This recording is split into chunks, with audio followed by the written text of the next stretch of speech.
Sir, आज आपण ठाणे जिल्ह्यातील कातकरी समाजाचे जे रहिवासी आहेत त्यांच्या प्रश्नांबाबत बैठक घेतो आहोत.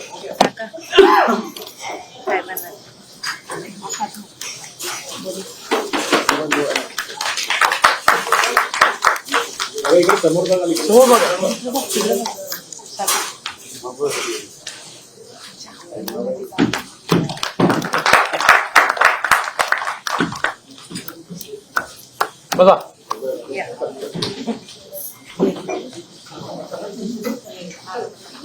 सर, या बैठकीचं स्वरूप असं असेल. सुरुवातीला मान्य श्री विवेकजी पंडित एक 5-7 मिनिटांमध्ये याची पार्श्वभूमी समजावून टाकली. त्यानंतर या ठिकाणी कातकरी समाजाचे जे नागरिक आहेत त्यांच्यापैकी 2 किंवा 3 यांचं अनुभव कथन असेल. त्यानंतर सर, आपण प्रातिनिधिक स्वरूपात त्यांना त्यांच्या ज्या जमिनीचे जे हक्क आहेत त्याचं वाटप आपल्या हस्ते ठेवलेलं आहे. नंतर प्रशासकीय यंत्रणांची काय कशा पद्धतीने कार्यपद्धती अपेक्षित आहे यावर माननीय श्री पंडितजी या ठिकाणी मुद्दे मांडतील आणि सर शेवटी आपलं मार्गदर्शन असेल. मी माननीय श्री विवेकजी पंडित यांना विनंती करतो की त्यांनी या विषयाची पार्श्वभूमी थोडक्यात विशेष करावी.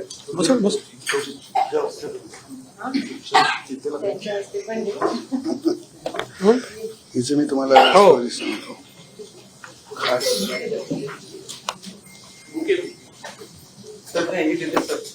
नाही खुर्ची नको.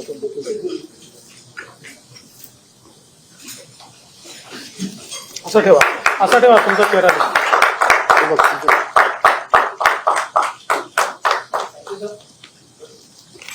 बसा.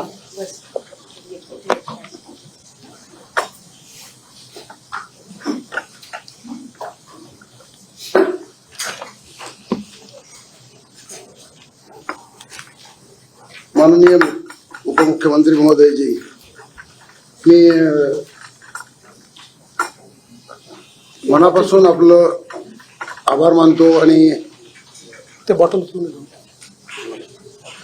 या काढून या बॉटल दोन्ही. आपण आज जी बैठक आयोजित केलेली आहे त्याबद्दल आणि आपण आतापर्यंत करत असलेल्या कृतीबद्दल पुन्हा मी आपल्याला धन्यवाद देतो. आता आपण अनेक कार्यक्रमामध्ये तोच बुके पुन्हा पुन्हा वापरतो. आज मी पुन्हा तोच बुके जाणीवपूर्वक पुन्हा वापरला, कारण ज्या भीमाबाईच्या हस्ते आपण तो पुन्हा बुके आपल्याला मिळावा आणि आपले आभार मानावेत अशी माझी इच्छा होती. त्यात महत्वाचं असं की या विशेषतः अमृत काळामध्ये संविधानाच्या सह्याद्री गेस्ट हाऊस मध्ये हाताजीने आपल्याला बुके दिला त्या महिलेवर अनन्वित अत्याचार झालेले आणि आज आपण तिला सह्याद्रीमध्ये बोलावून मला असं वाटतं की भारताच्या आम्ही लोक हा जो शब्द आहे त्याला खूप मोठा अर्थ आज प्राप्त करून दिलेला आहे. 1978 साली म्हणजे जवळपास 46 वर्षापूर्वी शासनानं चांगल्या उद्देशानं ज्यांना जमिनी दिल्या आणि विविध कारणांमुळे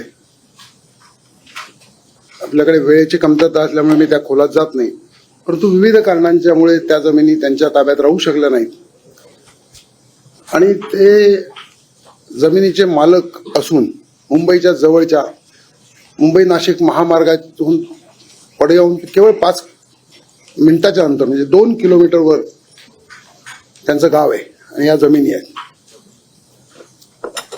आज अक्षरशः भुके कंगाल आहेत. म्हणजे कोट्यवधीचा मालक आपल्या समोर बसलेले जे आहेत हे 17 कुटुंब आज इथे आहेत. 23 कुटुंबांना ही जमिनी दिल्या. मी त्याच्याबद्दल काय झालं हे मी लिहिलेलं आहे, मी त्या खोलात जात नाही, पण मला खास आभार आपले मानायचे की आपण मुख्यमंत्री असताना 2019ला ही आढावा समिती स्थापन केली, त्याचं अध्यक्षपद मला दिलं. मी गेले 4 वर्ष विविध भागामध्ये फिरतो. माझ्या हातून काय झालं मला कल्पना नाही त्याची. परंतु आज जे आपण करतो ते हे अध्यक्षपद जर माझ्याकडे नसतं आपण दिलेलं तर कदाचित मी यांना आपल्यापर्यंत आणू शकलो असतो की नाही याच्याबद्दल मला शंका आहे. त्याबद्दलही मला आपले खास आभार मानायचे.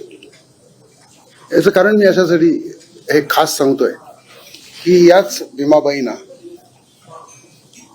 जेव्हा हिच्या पतीला त्या मालकाकडून सोडवण्याकरता मी 1984 साली गेलो होतो. ही देखील तिथे वेठबिगार होती. मी हिच्या पतीला सोडवू शकलो, हिला सोडवू शकलो नाही. आणि ती माझी भळभळती जखम गेले 40 वर्ष मी घेऊन आलो. हिच्यावर अनन्वित अत्याचार हिच्या झोपडीमध्ये शिरून हिच्या नवऱ्याला सकाळी रानात पाठवून शय्यासोबत करणं. हिचा नवराही हिला मारायचा संशय घेऊन, स्वाभाविक आहे. आणि तिच्या नवऱ्याचं लग्न लावून दुसऱ्या गावात त्याला पाठवून दिलं. या जमिनी आहेत हे 84ला मलाही कळलं नाही. आजपर्यंत मला माहित नव्हतं. मी महसूल आयुक्तांकडे जी आढावा बैठक घेतली त्यावेळेला एक सूचना केली होती, कारण माझ्याकडे कानावर यायचा की शासनानं दिलेल्या जमिनी या त्यांच्या ताब्यामध्ये नाही आहेत. तर एकेकाकडे जाऊन कुठे चौकशी करणार म्हणून मी चावडी वाचनाची सूचना केली होती. आणि म्हणून भिवंडीला आपण एक नमुना चावडी वाचन करावं म्हणून मी गेलो. आणि त्यावेळेला हे सर्व प्रकार उघडकीला आले. मी सर्व लोकांना गावच्या बोलावलं. या निमित्तानं मला सांगायचं की आपण अशा पद्धतीचं चावडी वाचनाचे राज्यामध्ये आदेश द्यावे की असं चावडी वाचन करून म्हणजे मग कुणाच्या जरी तो स्वतः एकेका कुटुंबाकडे जाणं आपल्याला शक्य नाही आणि कुणी सांगणारही नाही. ह्या चावडी वाचनामुळे मी ज्या वेळेला ते फेरफार वाचायला लागलो, तहसीलदार होते, सर्कल मंडल अधिकारी होते, पोलीस अधिकारी होते त्यांच्या समोर, तेव्हा ही धक्कादायक माहिती समोर आली. आणि ज्या पद्धतीने या जमिनी घेतल्या गेल्या, अक्षरशः 200 रुपये 300 रुपये आठवड्याला चिकन थोडंसं आणून द्यायचं, थोडीफार दारूला पैसे द्यायचे, या पद्धतीने माझ्या बाजूला बसलेले जाणे अजय आहेत यांची जमीन अशा पद्धतीने गेली. त्यांना माहिती नाही कुठे जमीन आहे, माहिती नाही. तो कोणीतरी मालक आला. त्या जाण्यांचा अंकुश नावाचा मुलगा, त्याची बायको कॅन्सरने आजारी आहे. पडग्याहून घोटीला हॉस्पिटलमध्ये जायला 600 रुपये लागतात नवरा बायकोला. ते ट्रकने जातात आणि ते सुद्धा उदारवसांवर करून त्यांना जावं लागतं. ही त्याची आज परिस्थिती आहे. याच्या नावाने 4 एकर जागा आहे. या बाईच्या नावाने 4 एकर जागा आहे. अशी ही कुटुंब आहेत. मी 23 कुटुंबांपैकी 6 कुटुंब माझ्या संपर्कात आली नाहीत, 17 आली. आणि जी आली ती आपणासमोर आज हजर केलेली आहे. मी आदिवासींना किंवा कातकरी असतील कोणी असतील त्यांना मानसिक गुलामीतून सोडवण्याचा प्रयत्न गेले अनेक वर्ष करत. मला गेले 8 दिवस लागले या 17 कुटुंबांशी बोलून. रात्री म्हणजे दिवस एक पान जबाब फक्त रेकॉर्ड झालाय. पण हा एका पानाकरता मला एक दिवस या कुटुंबाबरोबर अक्षरशः घालवायला लागला. यांच्या मनात असलेली भीती जी आहे, ही भीती, अज्ञान, हे सर्व एकत्रितपणे आपल्याला या ठिकाणी मिळतं.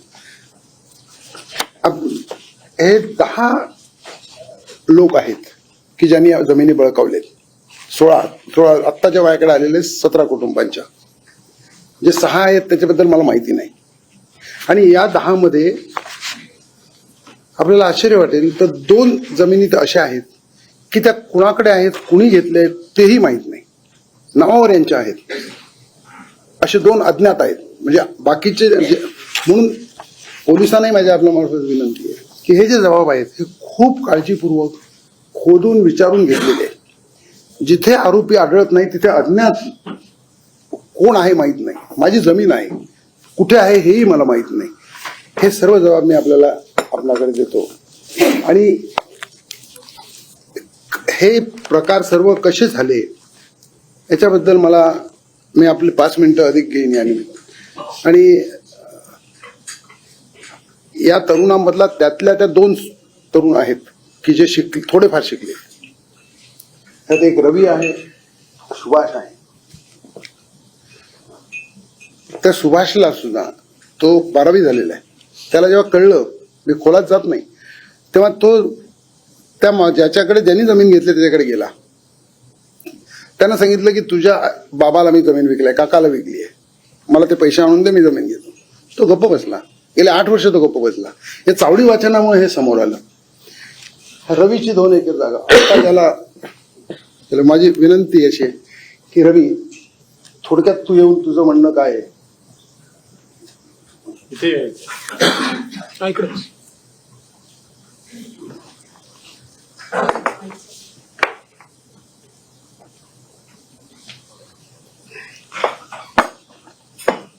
साहेब, तुम्हाला नमस्कार करत आहोत.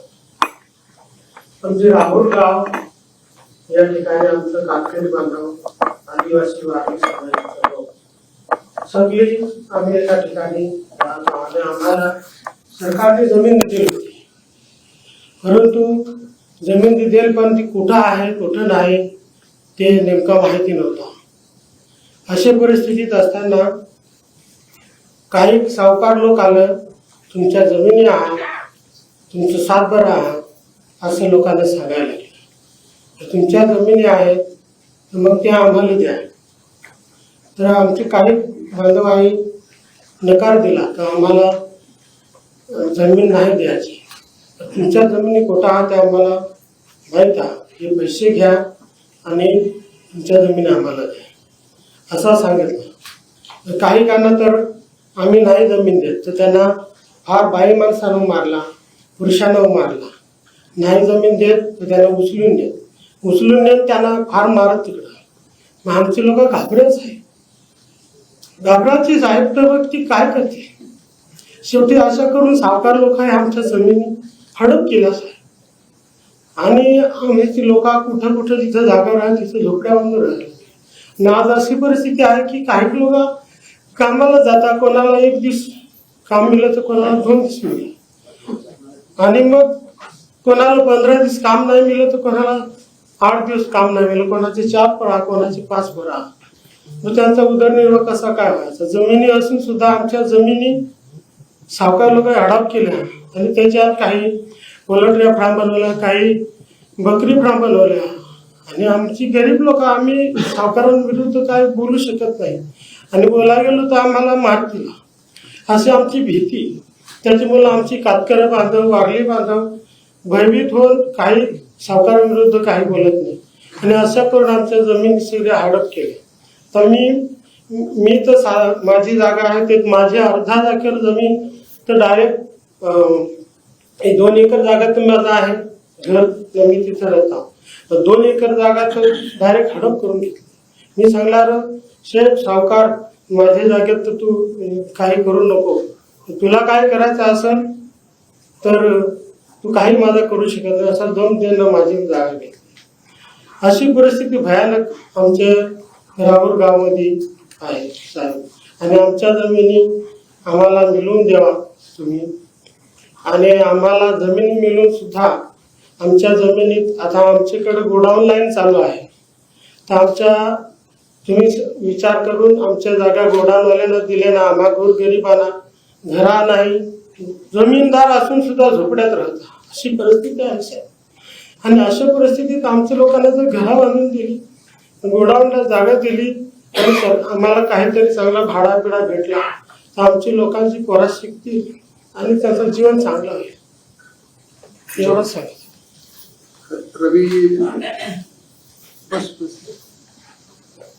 रवी त्याला हद्दपार केलं. 8 फेब्रुवारीला तो पोलीस स्टेशनच्या हद्दीमध्येच तरी पुन्हा गुन्हा केला. पोलिसांनी रातोरात त्याला पकडलं. पण यांनी कसे गुन्हे केले? मला बेबी बेबी आपल्याला हा अनुभव आपला बेबी सांगेल. माईक चालू केलं. बसा बसा बसून सांग. माईक जवळ करून द्या. माझे काम सासरा लडको आणि वरती टाके बॉटल बाजूला करा. लडकू आणि वालकू धाडके आणि धर्म वालकू धाडके हे दोघं सख्खे भाऊ. लडकूला वारीस नाही, लडकूला वारीस नाही तर धर्माचा पोळ्या माझा आनंदामध्ये नवरा माझा नवरा आणि लडकूला वारीस लावून घेतलं तिथे म्हणजे लडकूनी वारीस लावून घेतले माझे नवऱ्याला. ती जमीन कसं तर ते आमचं लग्न करून आणि मला माहिती नाही पण आमचं लग्न करून आणलं की त्याच्या बरोबर आम्ही जमीन कसायचो. जमीन कसता कसता कसता कसता आमचे सासरे ते आजारी पडले आणि ते आमचे सासरे ते मरण पावले आणि शेणाहून चिखल्याकर ते येऊन आम्हाला दम टाकी द्यायचे. आमचे जागेमध्ये भरपूर झाडे मोठे मोठे साग आई भरपूर मारती शेणावर चिखल्यावर करायला तो मोठा शेत आणि लाकडाचा धंदा त्याचा. तो येऊन आम्हाला दमदाटी देऊन आमचं सासरं मरून गेलं तसं आम्हाला दमदाटी देऊन ती जागा आमच्या जवळशी हुसकावून घेतले. 2 वर्षापूर्वी तो शेणावर मेला आणि तसा त्याचा मुलगा येशीन चिखलेकर आणि आझाद चिखलेकर त्यांनी येऊन त्यांना माणसाने घेऊन आले आणि ती झाडं तोडायला सुरुवात केली आणि देशी घालून आणि लेवल जागा करायला लागली. तर माझा नवरा गेला का बाबा आमची जागा थोडी पातळी आम्हाला ठेवा आमचं पोट भरण्यासाठी गेला. तिथं माझा नवरा तेवढा शब्द काढला हे शिकलं तर मी मारायला सुरुवात केलं माझ्या नवऱ्याला. मारायला सुरुवात केलं मारून मारून एवढा बेजार केलं माझ्या नवऱ्याला. लून सुरू केलं माझा नवरा. हात जोडायचा पाया पडायचा तरी ऐकत नाही. तिकून येशील लात मारायचा तिकडं उडवायचा तिकून लात मारायचा अजून येशील का इकडं उडवायचा असं करून करून माझ्या नवऱ्याला लून केलं. मी गेले तर माझ्या नवऱ्याला मारून बघ काय झालं तुम्हाला वाटतं तर जागा घ्या सगळी पण आम्हाला मारू नका. आम्ही हात जोडून पाया पडाय गेलो मी पण माझ्या 2 कापडात मारले खाली पाडलं मला. माझ्या डाव्या मांडीवर पाय ठेवला आणि उजवा पाय माझा पकडला. तुम्ही तुला फाडणार तर पण मला फेकून दिलं त्यांनी आणि तसंच नवऱ्याला घेतलं म्हणजे पडगा पोलीस स्टेशनला गेलं. पडगा पोलीस स्टेशनला गेलं आणि जबाब दिला का असं असं आमच्या मध्ये कागद झालं. पोलीस होता तिथे आमच्या जवळ आमचं असं सगळं कसं लिहून घेतलं आणि आमचे सही आमटे घेतलं. आम्हाला काय माहिती काय लिहिलं नाही काय केलं आणि अनाडी मास्तर आमच्या जवळ परत कागद दिला आम्हाला घरी पाठवलं. जा बोलतं निघून ते मी संध्याकाळी गाडी पाठवते. स्टेशनला गेल्या हजरला गेला गाडी आलं नाही असं करून बघ आणि आम्हाला खूप मागे आम्हाला उठवणे बसवणे 2-3 दिवस वाट बघली गाडी आलीच नाही. आम्हाला येऊन धमकी द्यायची माझा नवरा देवाचा का निघून रानावनात जायचं भुकत आणि राहायचं परत यायचं. मला करतं का मी थांबत नाही मला कापून टाकतील पोरा घरी काय काय करू सगळ्यांनाच मदत निघायचा माझा नवरा रानावनात निघून आणि माझा नवरा एवढा बेकार झाला आजारी पडलं एवढं आजारी पडलं एवढ्याशा जागेमध्ये एवढंसं खूप टाका मी पोराने घेऊन राहिलो तिथं पण मी कुठे गेलो नाही काढलो नाही तिथंच राहिलो. आज माझा नवरा आजारी पडलो 2 वर्षापूर्वी माझा नवरा मरून गेला.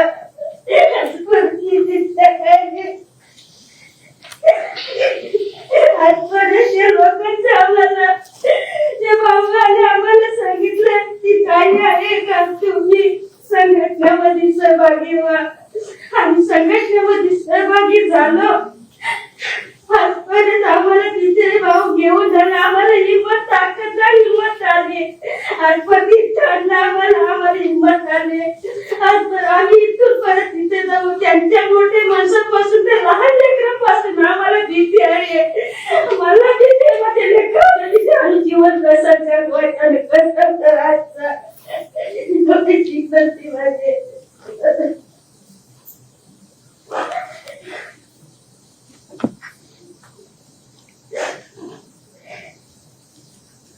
बेबीच्या कहाणीसारख्या गेले 8 दिवस मी ह्या कहाण्या ऐकतोय. म्हणजे आता जो यासीन चिखलकर आरोपी आहे आणि फरारी आहे, त्याच्या वडिलांपासून हे अत्याचार सुरू आहेत आणि हे मी पाहिलेले आहेत. परवाची गोष्ट आहे, 8 तारखेला संतोष सांग काय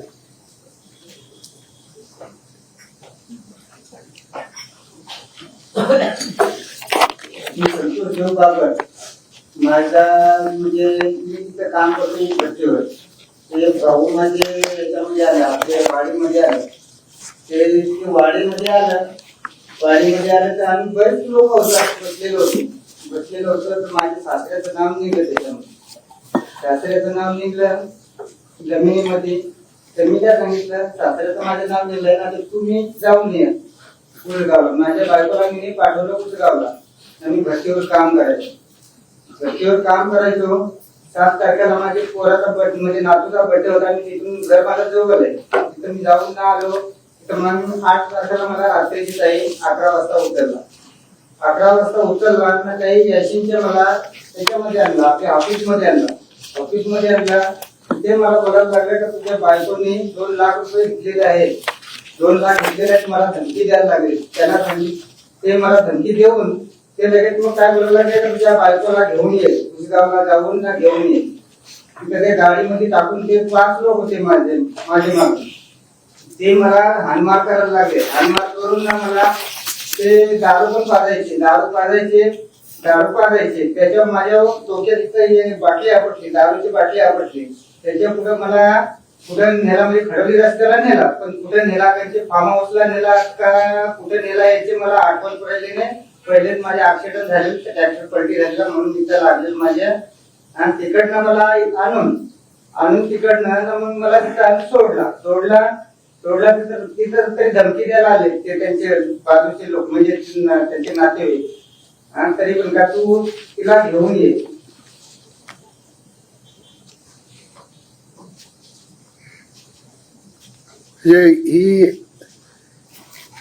या केवळ काही आपल्या समोर आहेत. या प्रत्येकाची कहाणी अशीच थोड्याफार फरकानं वेगळी आहे. मी आपल्याला FIR दिलं, त्यानंतर त्याचं हद्दपारीच्या बद्दलही आहे. माझी विनंती आपल्याला या निमित्तानं आहे, आपण फक्त या प्रकरणाबद्दल बोलताना मी 2 गोष्टी ज्या राज्याच्या पातळीवर ताबडतोबीने होणं आवश्यक आहे असं वाटतं. ते एकतर चावडी वाचन करून आदिवासींच्या जमिनी अशा कुठे गेल्या असतील त्या शोधून काढून, आता आपण सर्वांनी ऐकलं, एक महसूल विभाग, पोलीस, कुणाला व्यक्तीचा दोष देण्याचा भाग नाही, परंतु आपण व्यवस्था म्हणून पराभूत आहोत. आता या अमृत काळामध्ये आपल्याला हे बदलावं लागेल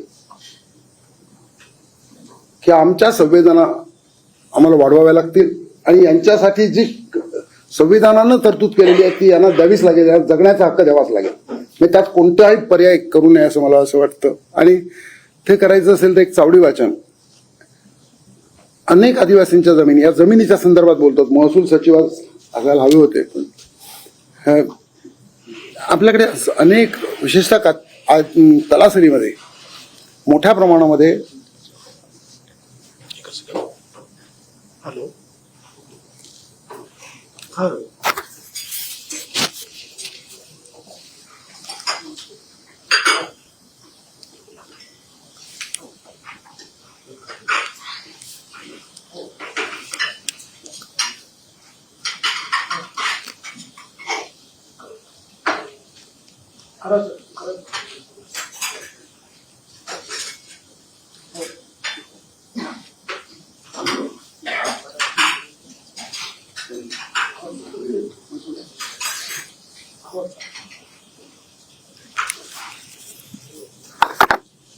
मी थांबतो. श्रीकरजी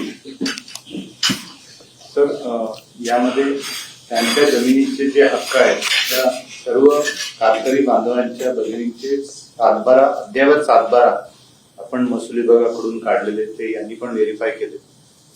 त्यांना त्या सातबारांचं वाटप आज आपण आपल्या हस्ते करतोय आणि नंतर मग विहिरीची पुढे आपल्याला कशा पद्धतीने विविध विभागांकडून कार्यवाही अपेक्षित आहे याच्याबद्दल बोलतो. तर मी एक एक मला काय वाटतं की 7/12 तर आपण देऊ, जागेचं पोझिशन हे त्यांना देणं, तुमच्या विभागाने सध्या तात्काळ कारवाई करून फेन्सिंग करून देणं किंवा काहीतरी त्याला हे करून देणं आणि एक पाटी लावून देणं आपल्या खर्चाने की ही जागा यांच्या मालकीची आहे. हे सुरुवातीला पहिले जे 17 लोक यांच्या ह्याच्यात जर केलं तर मला असं वाटतं की मग एक ट्रेंड आपण त्याचा सेट करू शकतो. करेक्ट. हा, आता 4 एकर असेल तर कदाचित फेन्सिंग करणं कठीण जाईल, पण ऍटलिस्ट बाउंड्री नीट मार्क करून आणि त्याला पाट्या, स्वच्छ पाट्या लावणे की ही यांच्या मालकीची जमीन आहे आणि कुठल्या दुसऱ्या कोणी असेल तर ते ट्रेसपासिंग होईल आणि सरकारच्या आदेशान्वये, म्हणजे जिल्हाधिकाऱ्याचं हे टाकून जिल्हाधिकारी आदेशान्वये असं हे केलं पाहिजे.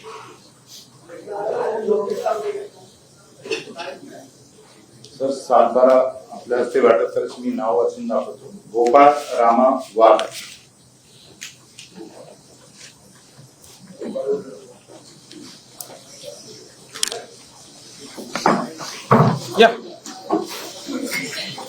या ना तुम्ही सगळे या ना, या सेक्रेटरी या.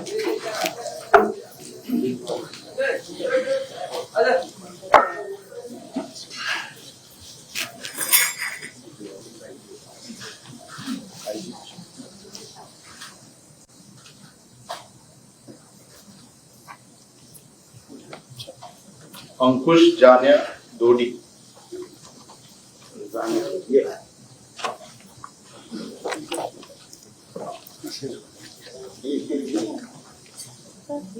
तुमच्या वडिलांचं नाव आहे जान्या वाटलं तुम्ही.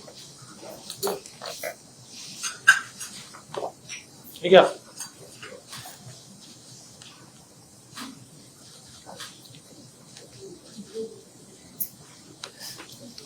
ठीक आहे.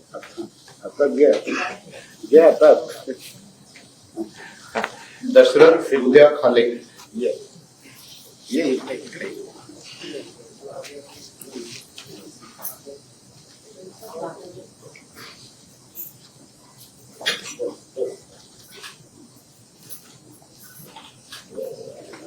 रवींद्र शांताराम आवरे,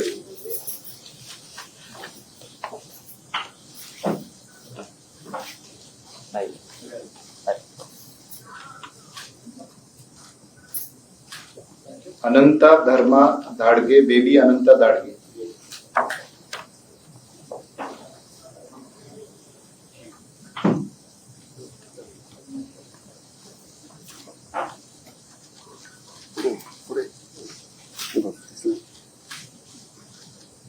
आता काळजी नाही करायची, सगळे आहोत आम्ही. वसंत विठ्ठल पागी, हा तर 3 दिवस यायला सुद्धा घाबरत होता. ठीक आहे.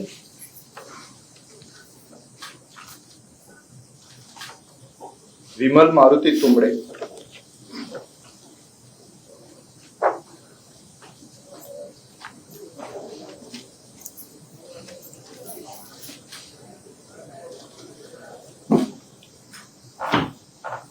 चंदर सक्रिया खाले, यांचे 2 गट.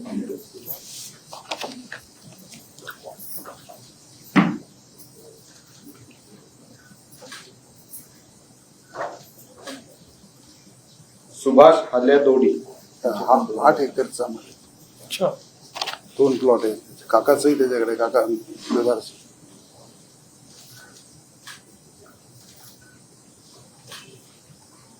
भीमा जान्या कातकरी,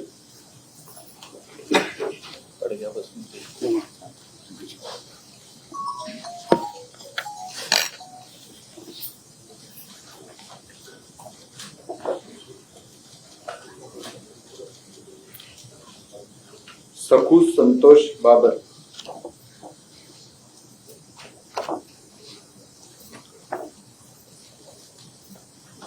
हिच्या नवऱ्याला जे मारलं ते हिची जमीन आहे म्हणून त्याला मारलं. यमुना साया गावी.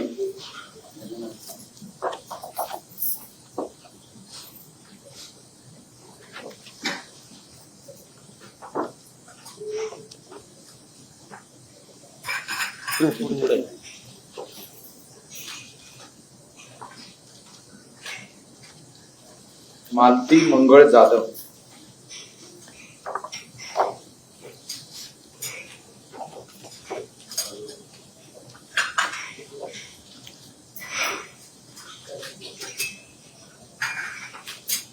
काळूराम रामा वाघे. तुझं झालं होतं ते जागा मिळाली तुला.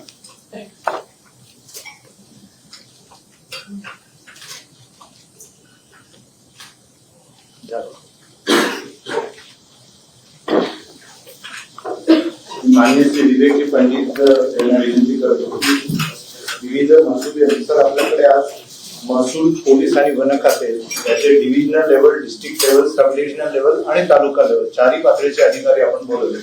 त्यांना काही त्यांच्यासाठी विनंती व सूचना करायच्या आहेत.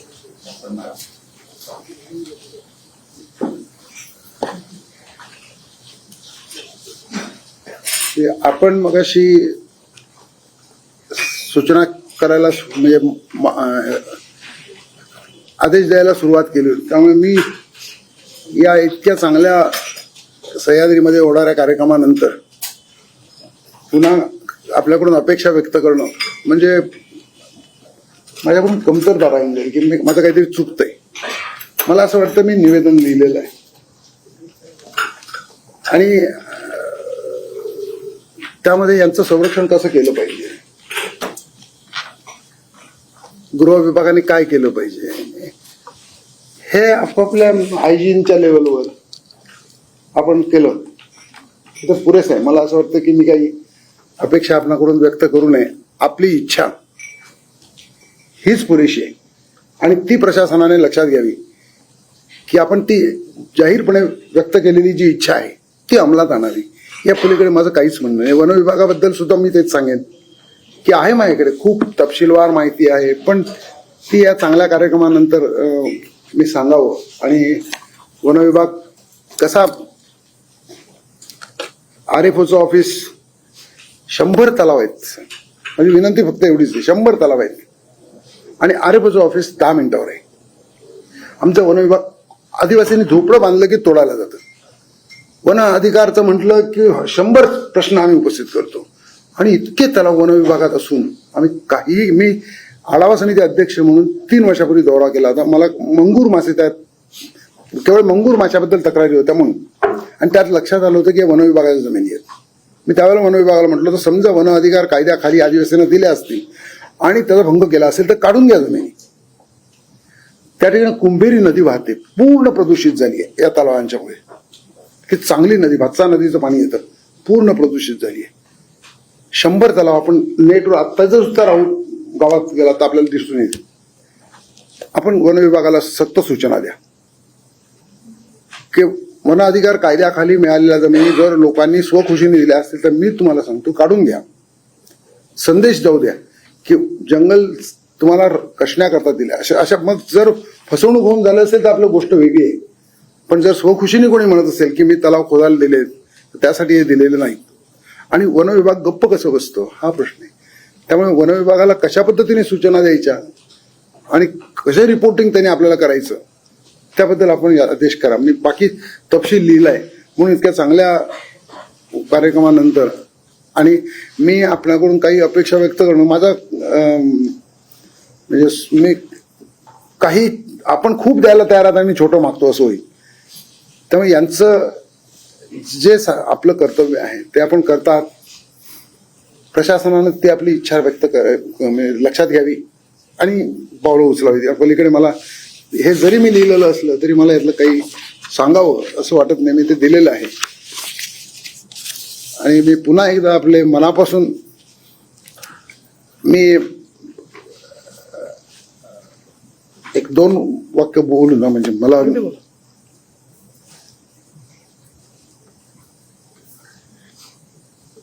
1982 साली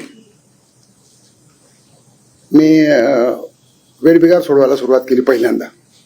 माझ्या मामाकडेच होते. वेठबिगार कायद्याचा अंमल होत नव्हता. महाराष्ट्रात औषधालाही वेठबिगार नाही तसा दावा होता आपला. त्यामुळे मी त्या तपशिलात जात नाही. पण त्यावेळेस आम्ही एक मोर्चा काढला विधानसभेवर. 130 लोकांचा मोर्चा होता. आम्हाला अटक केली. सदानंद वर्दे आणि प्राध्यापक वसंत बापट हे आम्हाला भेटायला आले. ते त्यावेळेला आधी शिक्षण मंत्री होते, त्यावेळेला विधान परिषदेत होते. आणि ते आम्हाला त्यावेळेच्या मुख्यमंत्र्यांकडे घेऊन गेले. मुख्यमंत्री होते वसंतदादा पाटील. मला हे आज सांगावं यासाठी वाटतंय की आपलं कौतुक करायला माझ्याकडे शब्द नाहीत.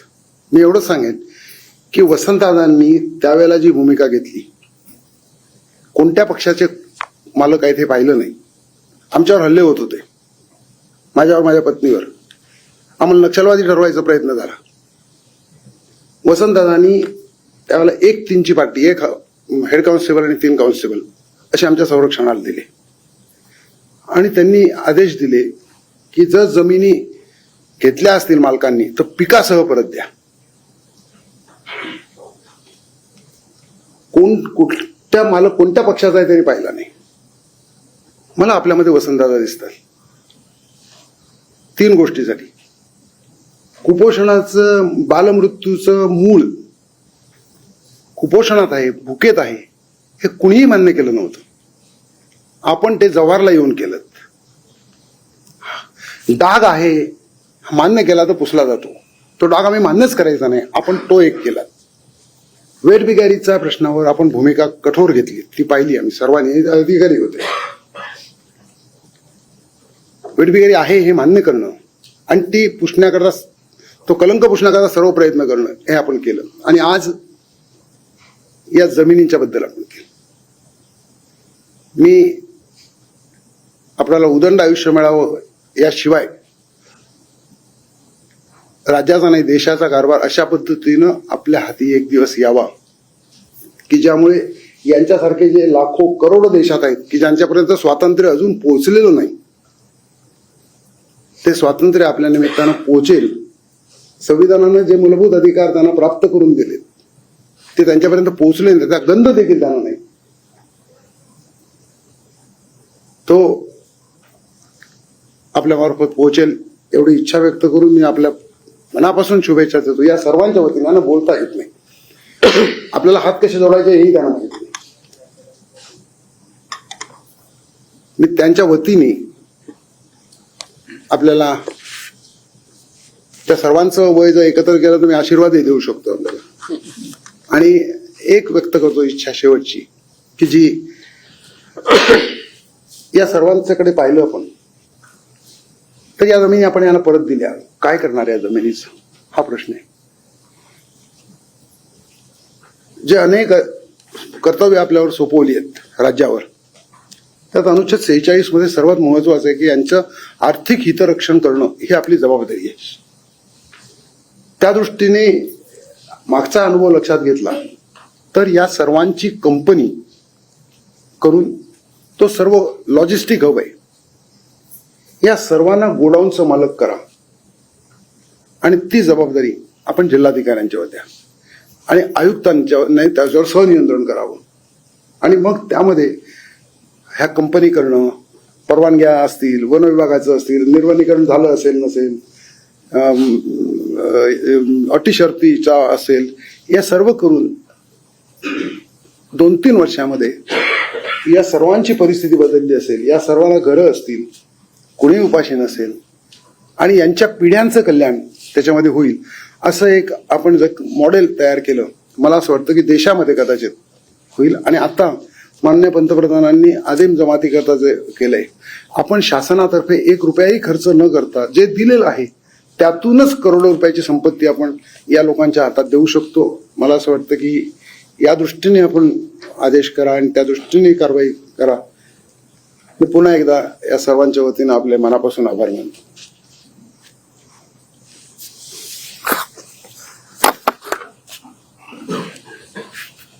सन्माननीय विवेक पंडितजी, या ठिकाणी उपस्थित सर्व ज्येष्ठ अधिकारी आणि उपस्थित सर्व आमचे कातकरी भगिनी आणि बंधू,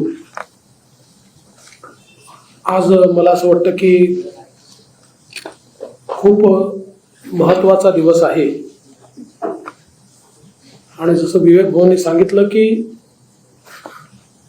अमृत काळामधला हा एक अतिशय महत्वाचा क्षण आहे की संविधानाने दिलेले हक्क आणि अधिकार जे मिळाले असताना काही लोकांनी हिरावून घेतले आणि हे आपले हक्क आहेत याची जाणीवच ठेवली नाही. अशा प्रकारच्या आमच्या या कातकरी समाज बंधू भगिनींना एक प्रकारे त्या गुलामीच्या वागणुकीतून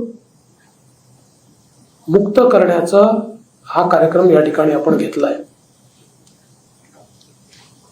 खरं म्हणजे मी असं म्हणेन की याचं 100% श्रेय हे विवेक भाऊंचंच आहे की त्यांनी त्या ठिकाणी या सगळ्या गोष्टी शोधून काढल्या. त्याकरता एक संघर्ष उभारला. गेले अनेक वर्ष तो करतायत आणि त्यातून जे त्यांचं आहे ते त्यांना आज आपण परत करतो आहोत.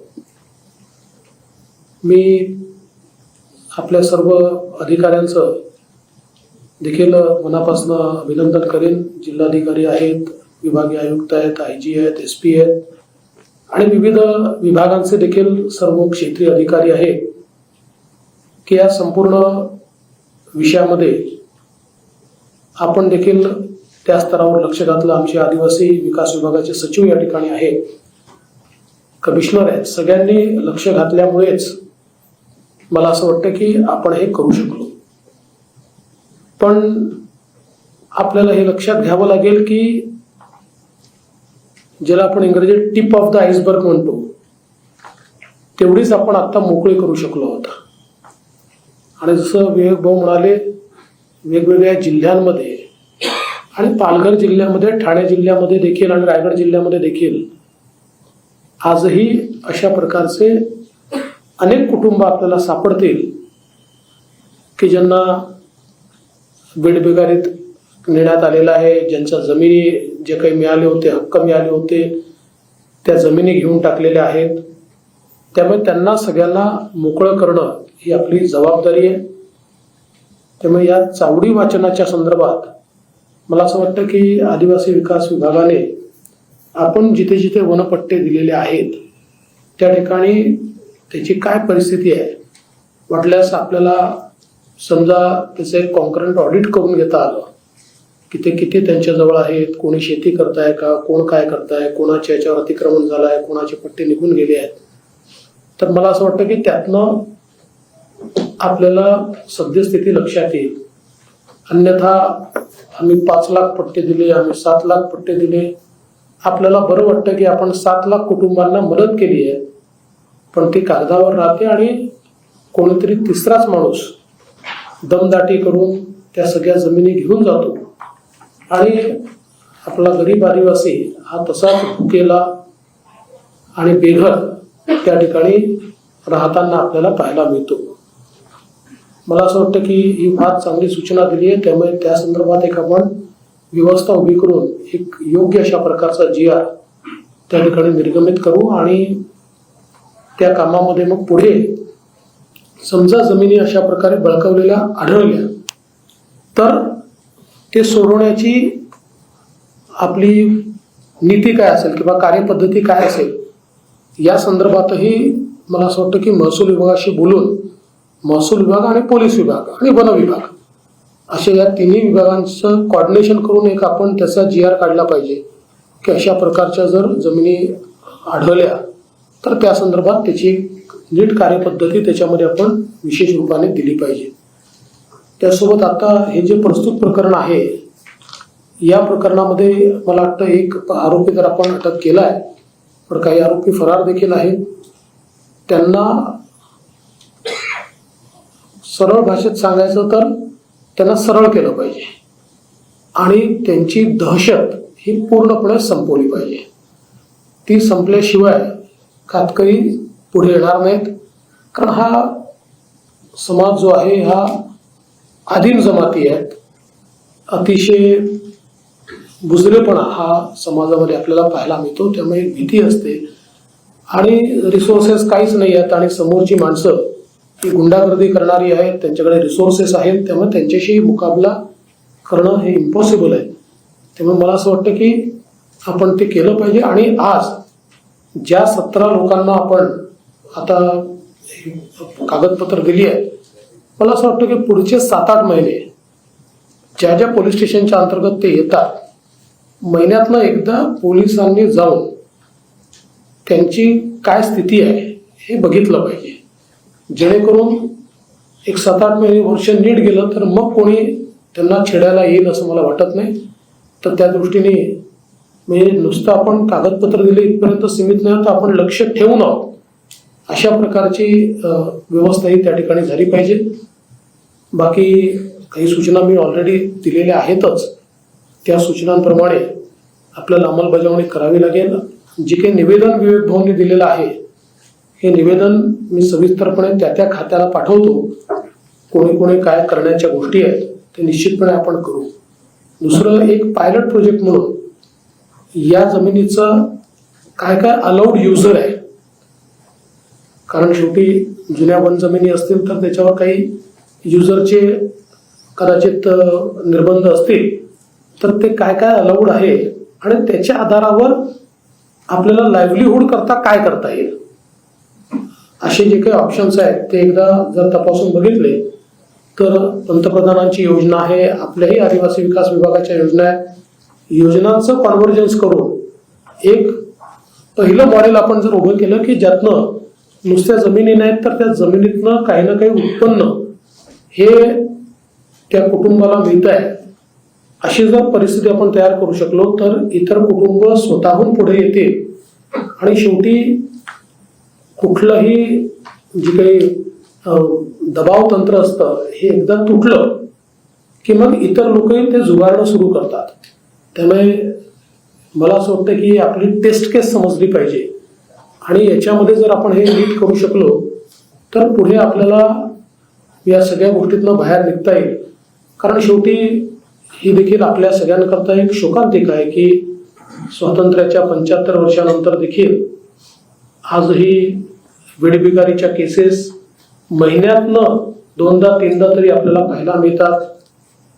आजही कुपोषणाच्या केसेस आपल्याला पाहायला मिळतात. याचं कारण हे शेवटी ज्या अपॉर्च्युनिटीज आहेत त्या योग्य प्रकारे न पोचल्यामुळे, गरिबीमुळे आणि मग त्यातनं तयार झालेलं अज्ञान, त्याच्यामुळे अशा सगळ्या गोष्टींमुळे या बाबी आपल्याला पाहायला मिळतात.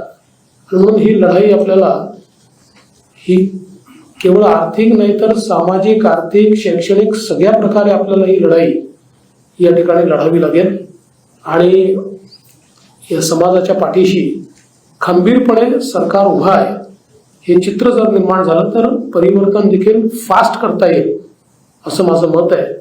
मी त्या दृष्टीने जे आमच्या भगिनी आणि जे बांधव या ठिकाणी आले आहेत, खरं म्हणजे त्यांच्या ज्या काही कथा आहेत त्या देखील अतिशय व्यथित करणाऱ्या, द्रवित करणाऱ्या अशा कथा आहेत आणि 21व्या शतकातही अशा गोष्टींना सामोरं जावं लागतं. म्हणजे आपण जे काही युनायटेड नेशन्सनी म्हटलेलं आहे की गुलामगिरी नष्ट करणं, तर ही गुलामगिरीच आहे की जी आपल्याला नष्ट करायची आहे. म्हणजे आपण जे काही सस्टेनेबल डेव्हलपमेंट गोल्स आहेत ते पूर्ण करत असताना आपण अनेक वेळा टिकमार्क करतो की गोल नंबर 17 आमच्याकडे झालाय, पण हे खरं नाही. तर आपल्याला हे लक्षात येतं ही गुलामगिरी आपल्याला संपवावी लागेल आणि त्याकरता विवेक भवननी जी मेहनत घेतली आहे, जो पुढाकार घेतला आहे, त्यांच्या संघटनेने जो पुढाकार घेतला आहे मी त्याबद्दल त्यांचे मनापासून आभार मानतो. कारण शेवटी शासन प्रशासन आपलं काम करतं, पण समाजातनं कोणीतरी या सगळ्या गोष्टी शासनापर्यंत पोचवाव्या लागतात. याचं कारण मशिनरी ही एवढी स्टॅटिक असते की व्यक्तीला जी संवेदना असते ती मशिनरीला असू शकत नाही. पण व्यक्तीने ती संवेदना मशिनरीपर्यंत पोहोचवली तर मशिनरी संवेदनशीलतेने काम करू शकते. आणि मला असं वाटतं की सगळ्यात कठीण काम जो तुम्ही अतिशय उत्तमपणे गेले 40 वर्ष करताय आणि यातल्या अनेक गोष्टी तर तुमच्यासोबत काम करतानाच मला अनुभवायला मिळाल्या, मला शिकायला मिळाल्या, ते प्रश्न मला समजले आणि म्हणूनच जे काही काम आपण करू शकलो हे तुमच्या अनुभवामुळे आणि तुम्ही जे काही इनपुट दिले त्यामुळेच आपण करू शकलो.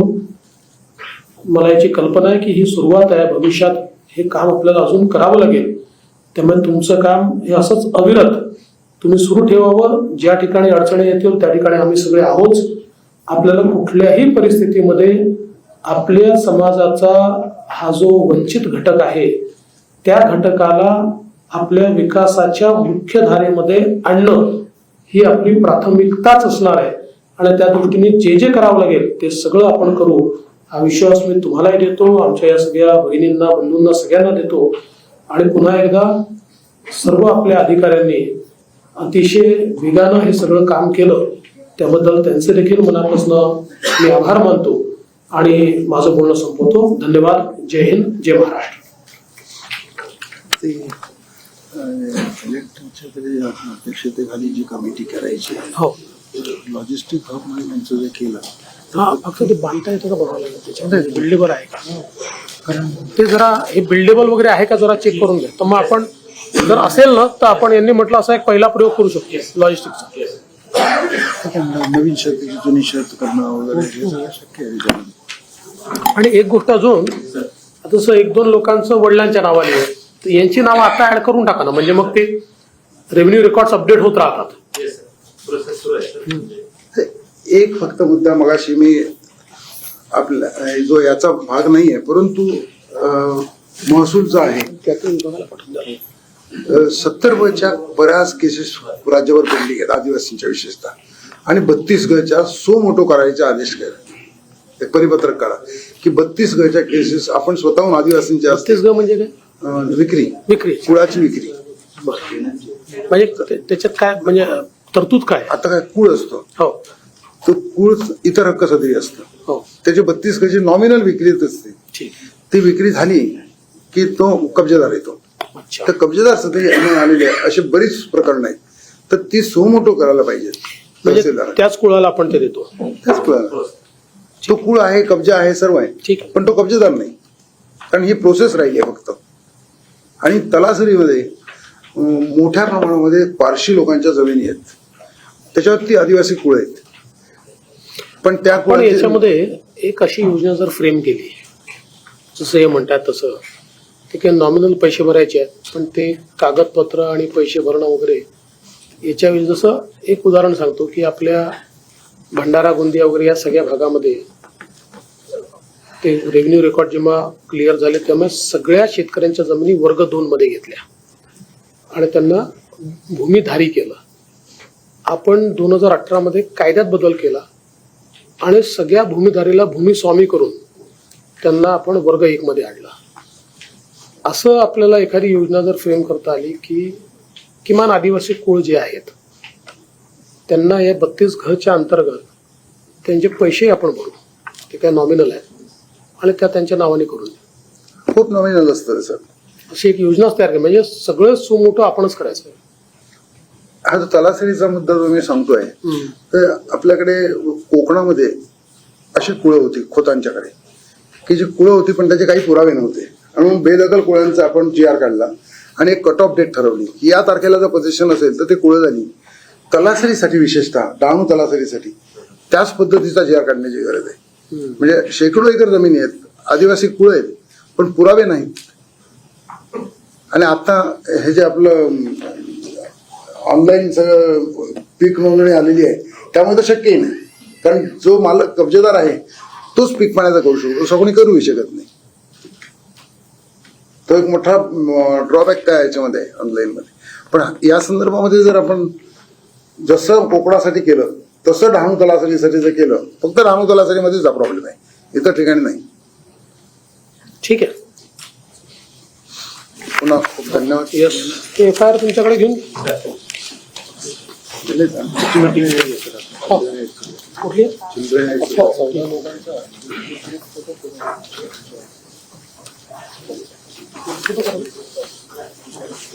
बोलून भाऊ तुम्ही या ना. मावशी पुढे मावशी आहे इकडे तुम्ही पण या इकडे. काय काय उभे राहा. हो या. हो.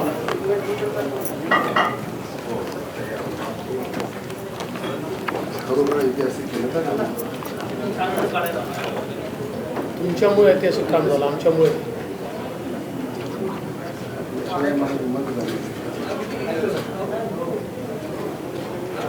चला शुभेच्छा सगळ्यांना. नाही काय काळजी करू नका. चला बाहेर पोलिसांना सांगितलं चला ये.